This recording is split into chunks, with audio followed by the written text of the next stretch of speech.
from the 86th floor of the Friggum Hall Broadcasting Building, it's the Bob and Tom Show with your hosts, Bob Kavoyan and Tom Griswold.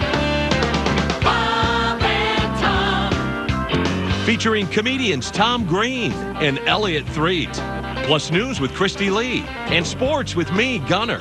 Guys can't get underwear with Beyonce on the front of them. I know that much. Because if you did, you wear them inside out. That's what I think. That's what... Elliott, which way you hanging? To the left. To the left. Bob and Tom.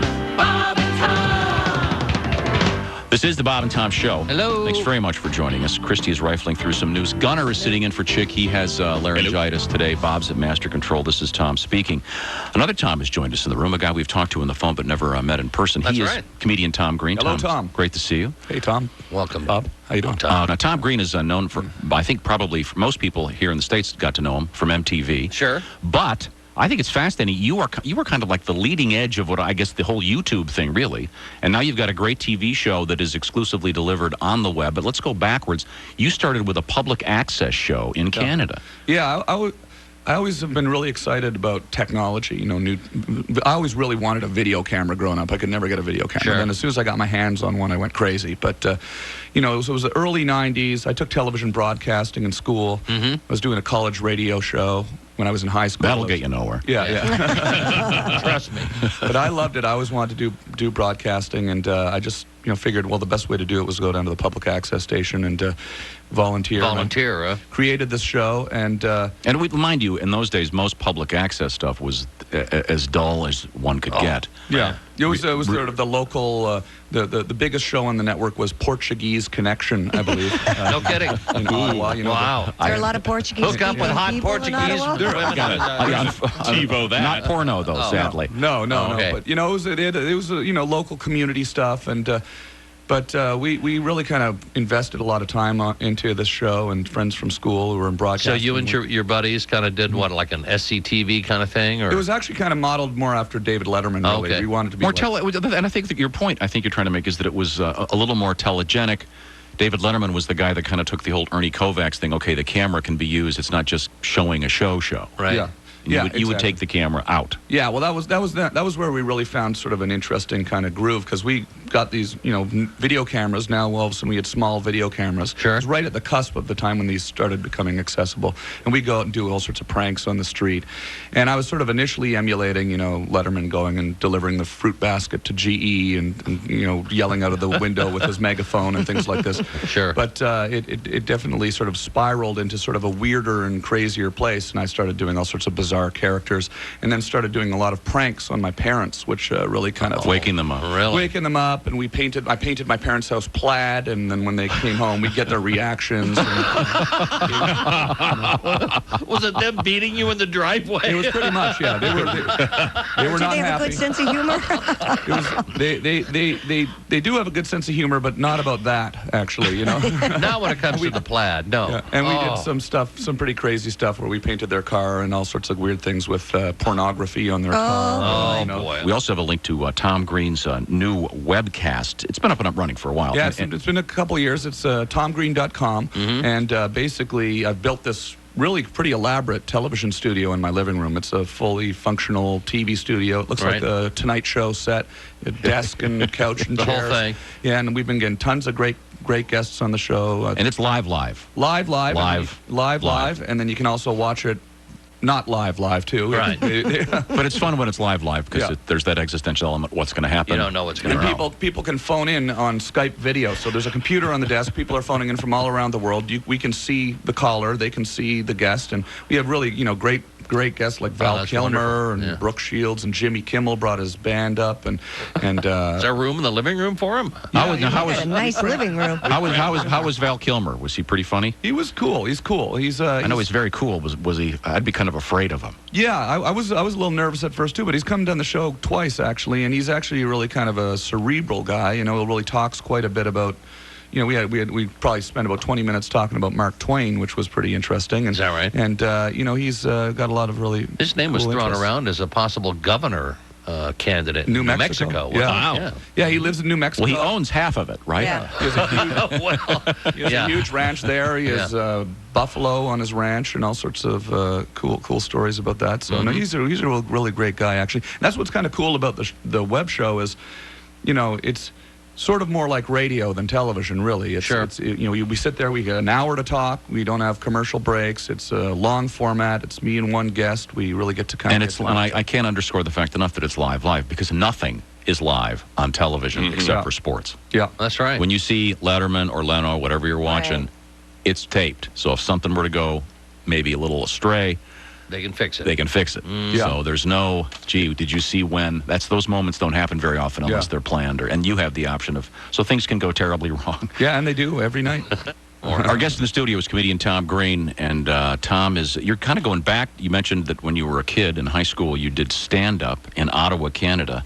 And I imagine, had it been a while since you'd gotten up and started doing pure stand-up because you've been doing so much television and movie stuff? In this capacity where I'm actually going on the road and headlining a show and standing on stage and doing this show, yeah, it's been a while. It's been about 15 years, really, since I was doing that. But, I've done stand-up over the years doing my show. I did a monologue on my show and things like this. But this is really kind of a really exciting thing for me. I've really wanted to do this since I stopped doing it. I stopped doing it when I started doing that public access show, and I just sort of focused on that for 10, 15 years or so. And I assume the first time you got back up on stage at a small club, it was probably kind of horrifying. It was right up until the moment I walked out on stage, and I was, really kind of relieved to see that people were kind of clapped and happy to see me there, which, you never know what's going to happen.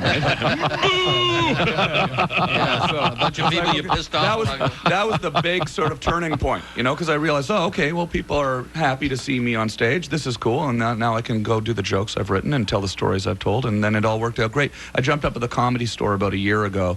I have so many stand-up comedians on my show as well, so I know you guys love having stand-up comedians on. So we have people like Nick Swartzen and Russell Peters and Owen Benjamin and all sorts of Dave Attell and all sorts of Harland, Bob Saget, and so having been interviewing so many comedians over the last 3 or 4 years at my house, we've done about 500 shows, and I research them and I watch all their stand-up, and I really kind of make a point to sort of study what they do. It really sort of has been percolating. Well, I got to really get back out and so do you try have to do this, so. Do you have to hunt your guests down, or are they calling you and saying, I want to be on your show?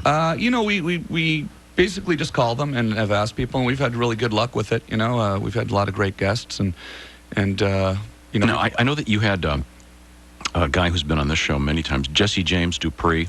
I've had him on once. I was on my MTV show, actually. That was kind of did he chainsaw your desk in half? That was kind of a crazy, famous. That's sort of a viral video on the YouTube, because what happened was, that was sort of one of my favorite moments of my show on MTV when we were having guests. Because I always like train wreck television. I like when things go wrong. Sure. That was always really what I enjoyed about watching the late night with David Letterman show, when Crispin Glover would come on and try to kick him, and then he'd be gone after the commercial break. Or Andy Kaufman would come on, and they'd get in a big fight with the wrestler, and then everything was just complete pandemonium.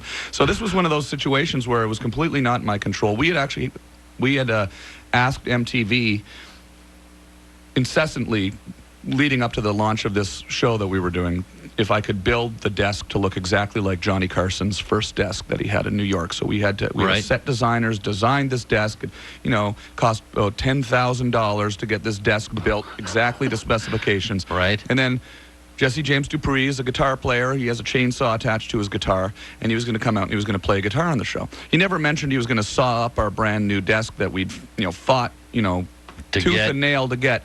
So I actually really got pretty mad as he started chopping it up, and I sort of realized, I remember this moment. This was sort of a big, fun moment for me. I remember saying in my head, I said, well, I guess I'm mad. I guess I should let everybody know that I'm mad.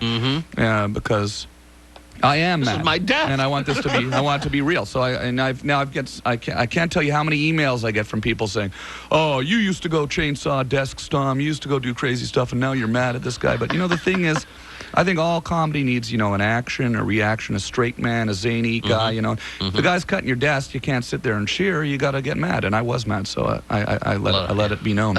I'd be concerned about not having eye protection. Yeah. That's just me. Were you able to that glue is it back you. together? What's that? Were you able to glue it back together? That's not the same. We had to build it. We had to get it fixed. It cost a few bucks. Glad I wasn't paying for it. Speaking of, our guest is comedian Tom Green. Speaking of rock and roll, you bear an uncanny resemblance to the young Eric Clapton.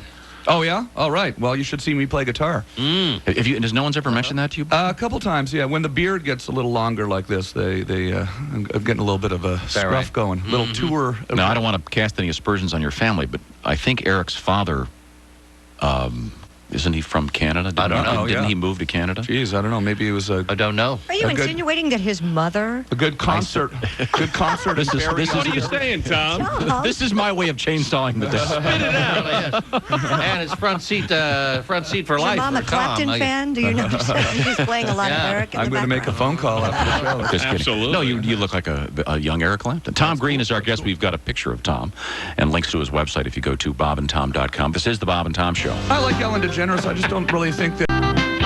This is the Bob and Tom Show. Hello. Thanks for joining us. And Christy Lee is right there next to me. Hi. Across the way, Gunnar sitting in for Chick, who has laryngitis. Bob's at Master Control. This is Tom speaking.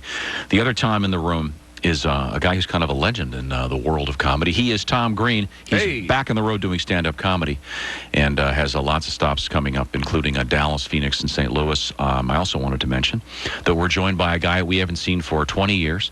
He is comedian Elliott Threatt, who has stopped Elliott? by. After How are many you years. guys? Good to You see get you again, lost? Elliott.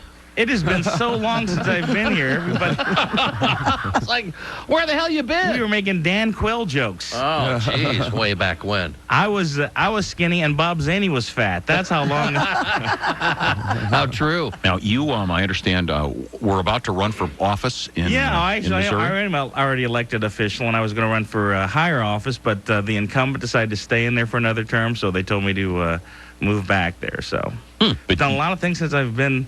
The last time I was here, it was so long. I was thinking about. I actually brought a little souvenir. I bought my Velcro wallet. That's what I was rolling with Wow. a long time ago. Do you remember the Velcro? Sure. Nick, Oh, you those didn't are have any great. money. I've actually brought it here. I don't know if you can hear this. See, Velcro was a new thing back then. Exactly. Yeah, it really It's a was. very exciting development in the world. it also meant you were broke. These are two sounds you would never hear. Excuse me, where are the Dom Perignon? That's very true. That's How very, much is very that sweet at the Colts game? 48,000? No problem. Let me. Yeah, amen. Yeah, Very true. well, it's great to see you again. I know you're on your way to Laughlin, Nevada. We'll talk to you in just a second. But on our website, we have a photograph of Bob's new pants. Oh, they're lovely. Is that good? Are they good looking? You like Let these? me look. I have. Bob has got I can't see because of the new monitor. pair of golf pants. They're Oh yeah. wildly striped. Those are nice. They look like something from These are Carnaby the mild Street. ones, too. Carnaby Street, circa 1967. They're almost I thought I'd reminiscent break of you in easy. Zubaz. These are, they actually, these are the quiet ones, really. Okay. Well, you They're can the see them on our quiet website. ones. Also, we have a link to the episode of we were talking about with Jesse James Dupree sawing Tom Green's desk in half. Oh yeah, look at that. That's We have that posted, and we have a link to Tom's website where you can find out about his tour dates, see all kinds of video of his road tour as it started, and find out about his television show. Yeah, just when you go to tomgreen.com, there's so much material in there. Just click around all the different. I tabs. love the set in your living room. Yeah. It's fantastic. Yeah, it's like a sort of like a Tonight Show type Yeah, set. it's great. And the show is called Tom Green's House Tonight. That's the name of the show. So you click on that tab, you can scroll through all the different guests. We had Ed McMahon did the show many times before. We had before out he on passed away. a number of times. He was such a What a great guy. He was so nice to me, to come up and do my show in my living room. Here I've modeled this set in my living room Sure. after the Tonight Show. Sure. And to have him come on not only once but several times and sit around and tell me all sorts of great stories about meeting Johnny Carson and doing the Tonight Show was just a real honor to have him on. And so, but you can scroll through and look at all the different people we've had on there, and there's tons of old footage. And you're a tweet guy. And I'm a tweet guy at Tom Green Live. So all Bob and Tom show listeners, add me, follow me at Tom Green Live. That's how you do it. At Tom Green Live. And we have a Very link good. if you go to our website right now, and we'll give you a chance to do a tweet during the break. Yeah. We have just tweeted that Tom Green is on our show. Oh, is that right? Yeah, as if people didn't know. You've been on for about an hour. Thanks for listening. That's cool. Thanks for getting up early.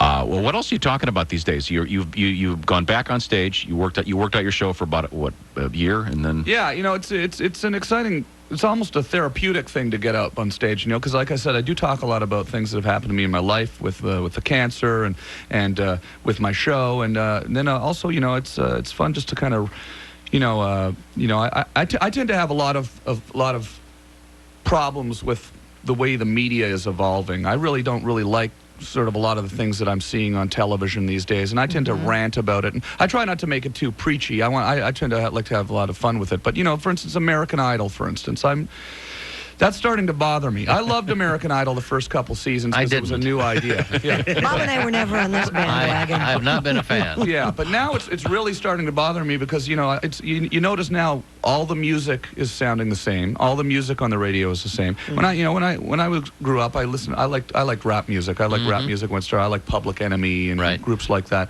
And they were inventing a new kind of music. There was no rules. There was no guidelines. You didn't need to have this sort of Ellen DeGeneres stamp of approval to get you launched into the music business. Right. I mean, I kind of feel like, and I like Ellen DeGeneres. I just don't really think that any music that she likes I would want to listen to.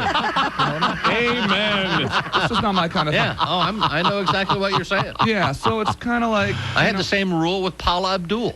Yeah. It kind of bothers me a little bit. I just think that everything's starting to feel like, okay, it's got to get shoved through the same funnel, and then and music's supposed to be about self-expression and creativity, not copying a Stevie Wonder song from the 70s, not being able to, copy an Elton John song. So, I worry that, that's happening with throughout the media, with so many channels now, so much competition, and these aren't my jokes. This is just the kind of... No, I know exactly. But you're allowed to rant. It bothers me, because it's like, I feel like having been on MTV, having, started out my show on a public access station where it was very, very,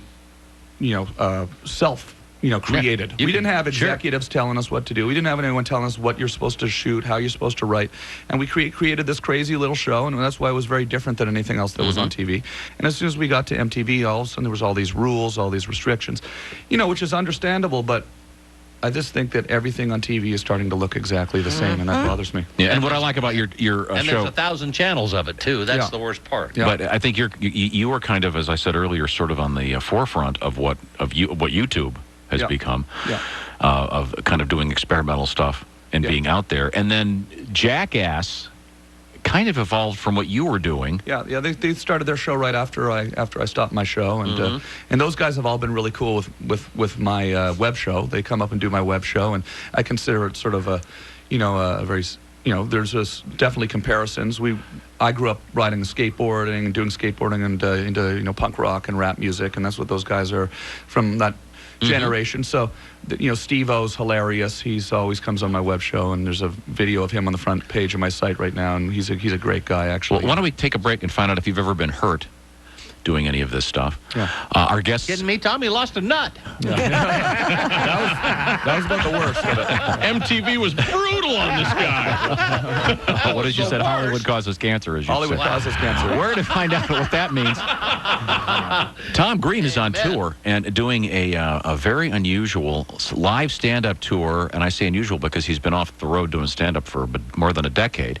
Also on tour, Elliott Threatt, who we haven't seen in 20-some years. We'll find out more about what's going on with Elliott. And I still need to say ID. I don't think it's really you. We'll find out what's happening with both these guys when we return. This is the Bob and Tom Show.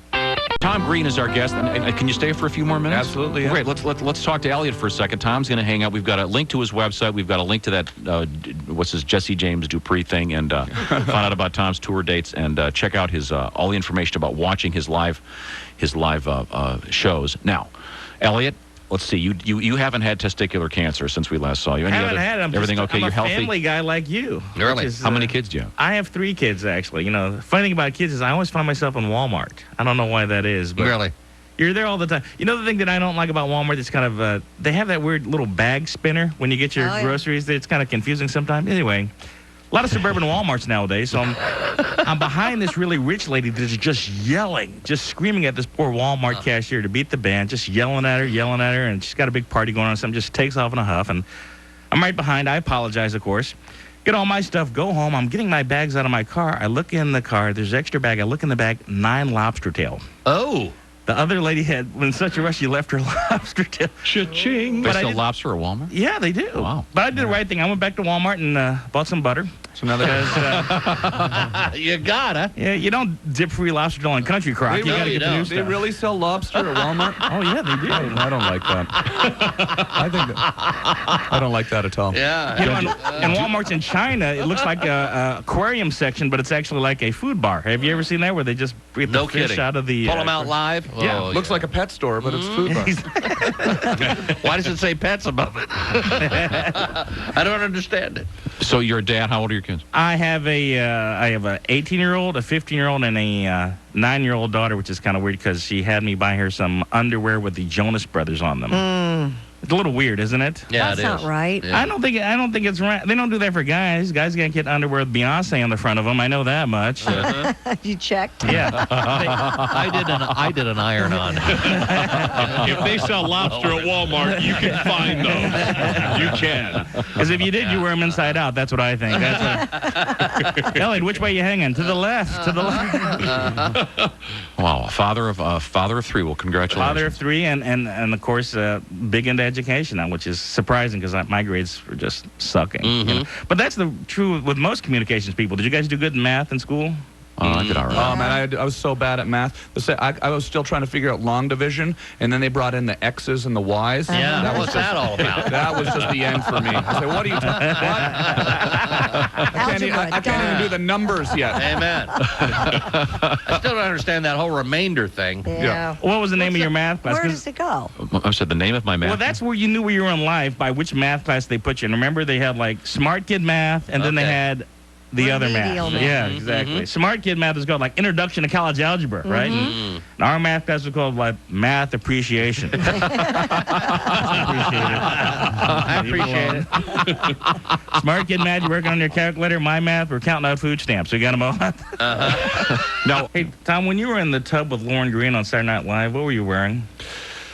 Oh, I was smile. wearing Jonas Brothers underwear. I wasn't going to mention Inside it, out. but since you asked me a direct question, I will give you a direct answer. Elliott Threatt on the road. We're going to talk with Elliott in a second. Also, we're going to hook up with Paul Mercurio. He'll be live from New York City talking about the Olympics. right. He is, of course, from The Daily Show, and et cetera, et cetera. So we'll be right back. This is the Bob and Tom Show. Speed skater and a curler, the fastest janitor in the world. Good idea. Let's breed. Exactly. Amen. Snowboarder Scotty Lago got in trouble for that, woman kneeling below his waist Yeah. to kiss Yeah, his bronze yeah, medal. yeah. Yeah. Now, he claimed that she just offered to polish it. Yeah. That was refuted, though, when it later turned green and tested positive for chlamydia. Ooh. Now, there was controversy with the Russian ice dances earlier on. They did that Australian Aboriginal dance. Oh, which yeah. was so bad it managed to offend Aborigines who don't have TVs or even electricity. How's that possible? I don't know, but they figured out how to do it. But to be fair, it wasn't as offensive as Iceland's salute to Jenna Jameson's vagina. China's conga line of flaming monks, and Austria's explosive fecal matter polka. Now, this to me was amazing because I'm not much of an athlete to start with, but in curling, Olympian Christy Moore competed pregnant. Did you Right. know Yeah, that? yeah. 5 Yeah. months. Now, this presented complications, though. On the plus side, if her water broke, it would replenish the ice. Yes. On the other hand, if Nature's she dropped, Zamboni. right, Yeah. exactly.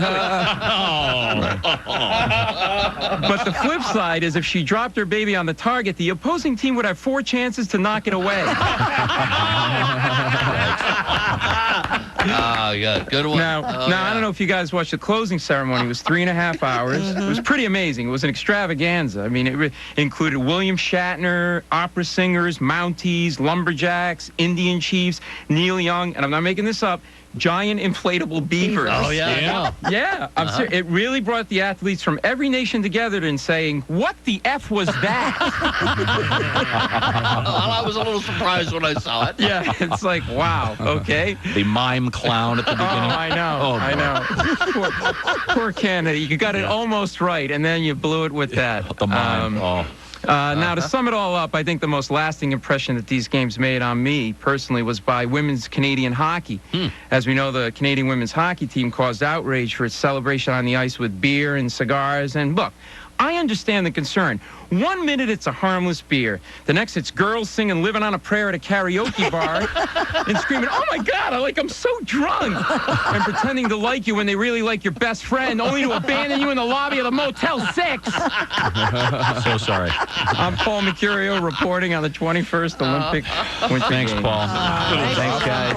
Little breakdown. Paul is, we have a link to Paul's website. Paul is on his way to Belmore, New York, at the Brokerage Comedy Club, the comic strip in Edmonton, Canada. Oh, yeah, I was Yes. just there. In Alberta, excuse me, coming up Wednesday, April 7th through the 11th, and then Go Bananas in Cincinnati, Ohio, in April. I'm sure we'll talk to you before then.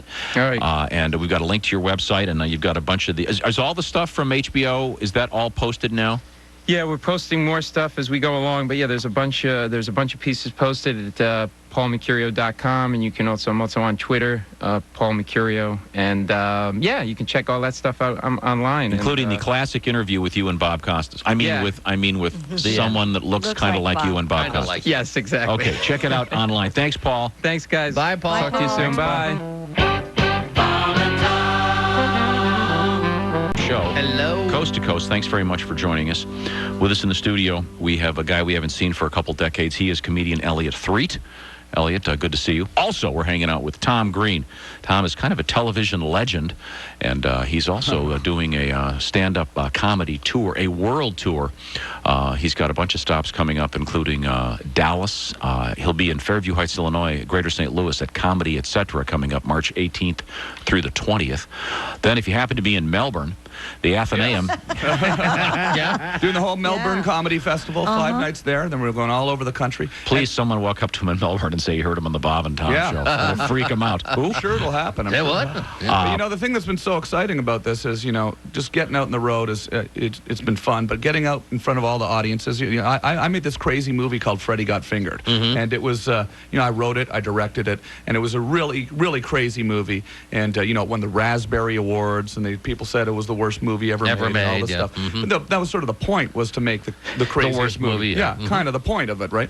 So now what's happened is, and really what's been a really exciting thing about going and doing these shows is, you know, people are coming out to the shows. They're bringing their Freddie Got Fingered DVDs, and it's sort of turned into a bit of a cult, Sure. you know, smash. I've gotten a call from the studio recently that said the DVDs have been selling through the roof. They've sold over 1 million units of the DVD. And didn't I hear that you're going to do a director's cut? I want to do a director's cut of the movie because, you know, because there are scenes that just, you know, when you edit when you do one of these commercial studio movies, especially a movie like that, they focus group it, and you had to change things and tighten it all up. Right. So there are some crazy scenes that I'd like to get back into it, but also it's sort of just I think the irony of doing a director's cut for me Sure. personally is pretty funny. You know, that it was so critically lambasted, this movie, and now, you know, I'm telling you, I mentioned. You know, we want more bad reviews. Come on. I didn't realize. You know, I knew that I had a following of people that really liked the movie, but I didn't realize that if I got up on stage in a comedy club and mentioned the title of the movie,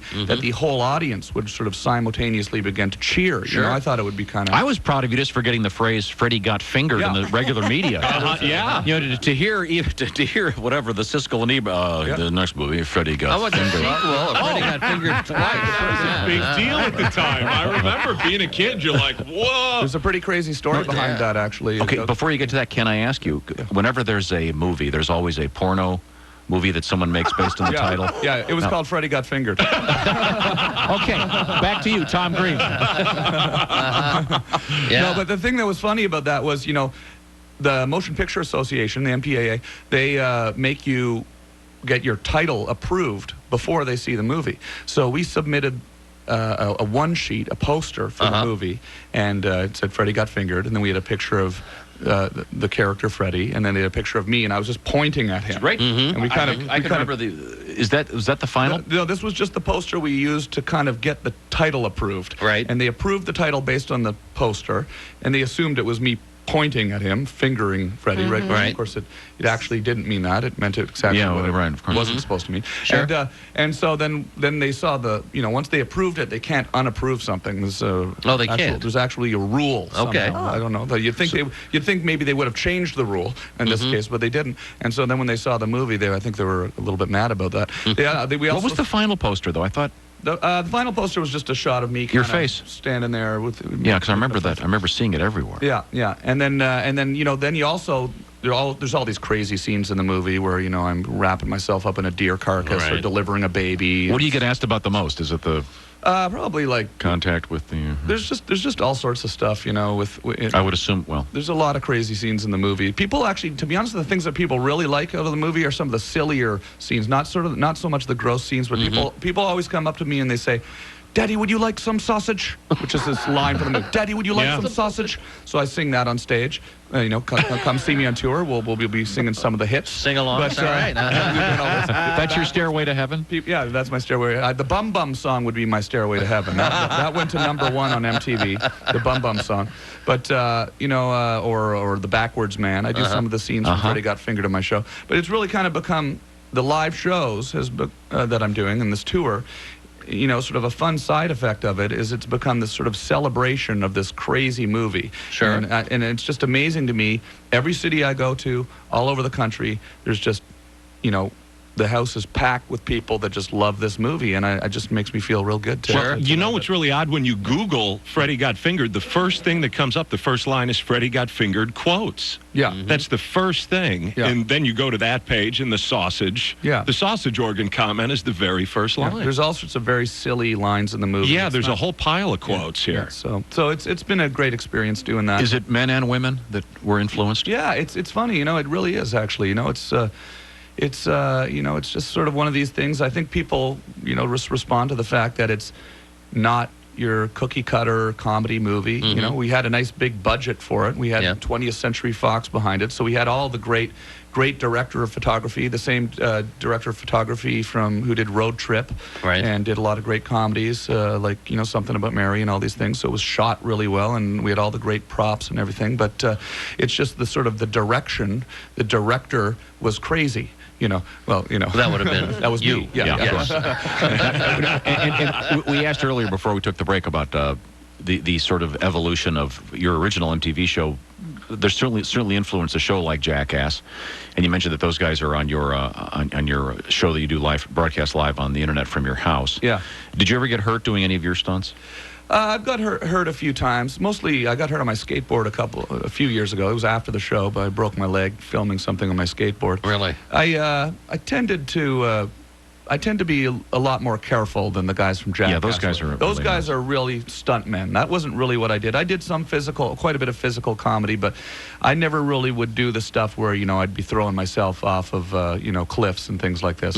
My show was, I think, similar in the way we would shoot it with the small cameras, but I tended to focus more on going out and creating a scene and then getting the reactions of real people on the street. So there was quite a bit of difference between our two shows too. You're rapping in your live show a little bit. A little bit of rapping, yeah. I was in a rap group when I was in Canada when I was a teenager. That was actually. What were they called? We were called Organized Rhyme. We had a record deal when I was 19 years old. No kidding. Right out of high school with A&M Records, and we had a #1 hit. In many Canada? markets in Canada. We were the Much Music Video Award of the Year for Best Rap Video. That was sort of the... Is that on your website? You can find it on there. Yeah, you can find it on there, and you can find it on YouTube. And, the thing, that was sort of my first sort of realization, hey, I want to work in show business, I was sort of like, all of a sudden I had this record, and we were touring, and we were doing radio shows, and I went and started my radio show, and right after that, and... it was initially a rap music show that I turned into a talk show, which then turned into my TV show. Yeah, I've had a lot of great rappers on my website too. Like if you go on TomGreen.com, you can see me rapping with Too Short and Exhibit. There's this funny video of me rapping with Exhibit where I surprise him with this rap that's ended up on YouTube. It's got 2.5 million views now, and it's sort of funny because you see these rappers who just aren't expecting me to start rapping, and then I start rapping in their face, which is fun. So. Canadian rap. Right back Canadian rap. Yeah, you can see why you haven't heard of it. Canadian rap. Tom Green is our guest.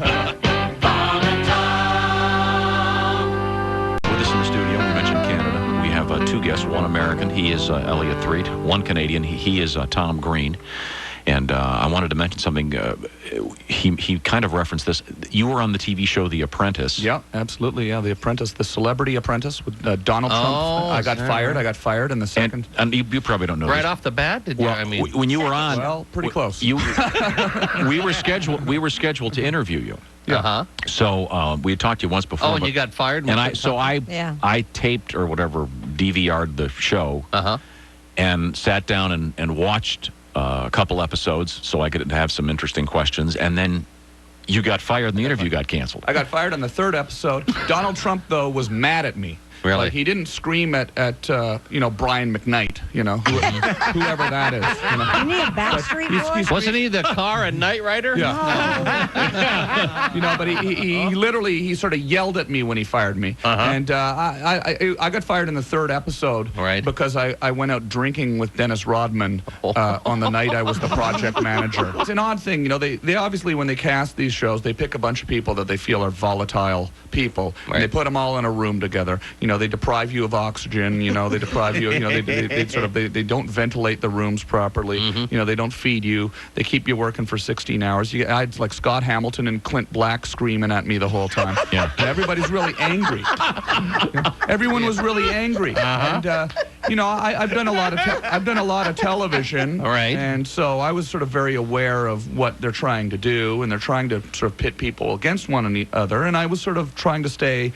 I was actually trying to stay above that and have a good time and keep it positive. Sure. And, Dennis Rodman and I sort of began to we actually, I think, when they edit this stuff, it might not come out like that. But I feel like Dennis Rodman was one of the more sane people on the show. Okay. Really. Because everybody else was very aggressive, mean-spirited towards one another, whereas Dennis was just saying, "Hey, let's have fun here." Let's have fun. But I got Scott Hamilton fired, so you did? I got him fired on the second episode, so I'm proud of that.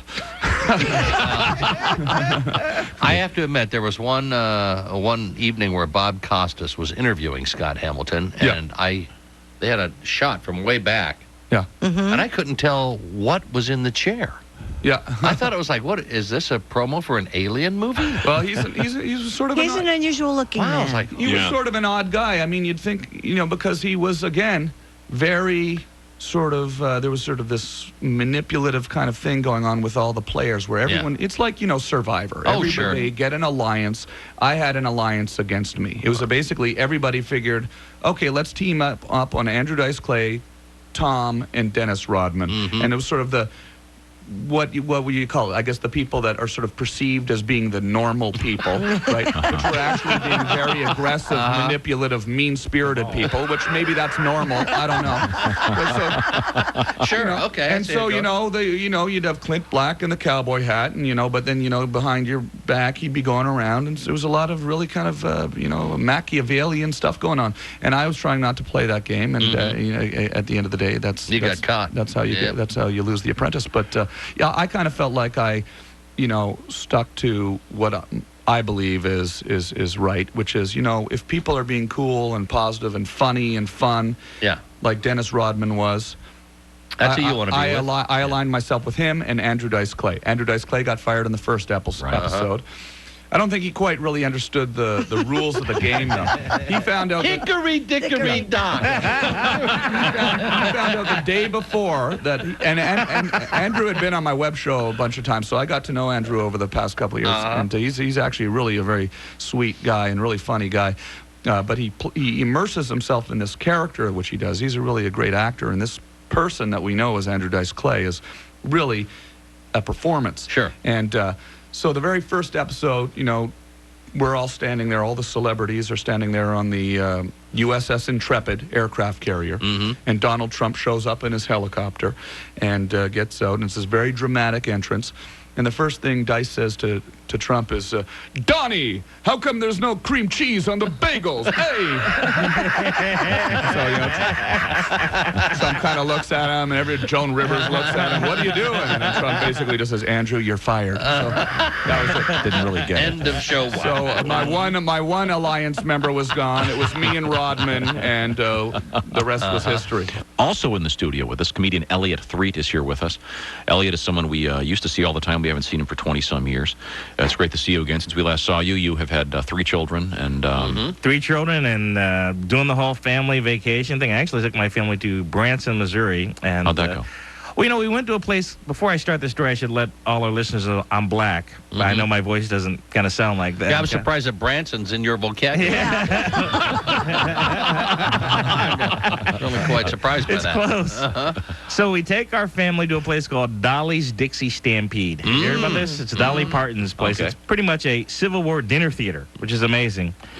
Wow. And we go in Dinner there. and war. Exactly. We go in there, and the hostess makes us pick sides. She says, you want to be part of the North or the South? What do you think? We're going to go with the North.